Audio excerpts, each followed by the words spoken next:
দক্ষিণ ভারতীয় সিনেমায় নতুন খলনায়কের আবির্ভাব হয়েছে। দিন দিন পরিচালকদের কাছে তার চাহিদা বাড়ছে। এক অ্যানিমেল দিয়েই এই বাজিমাত করেছেন এক সময়ের বলিউড নায়ক ববি দেওল।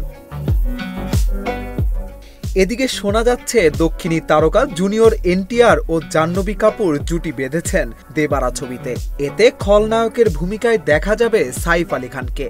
সূত্রের দাবি, ছবিতে দ্বিতীয় খলনায়কের আরও একটি চরিত্র রয়েছে। সেখানে নির্মাতারা ববির কথাই ভাবছেন।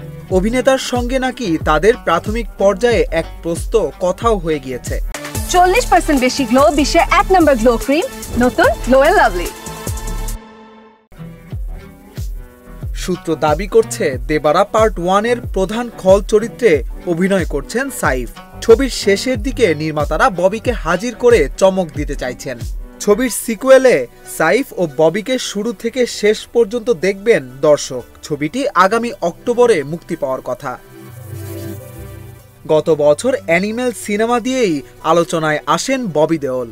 অনেকেই বলছেন, ক্যারিয়ারের নতুন ইনিংস শুরু করতে তাকে সাহায্য করেছে সন্দীপ রেড্ডির ভাঙার ছবিটি।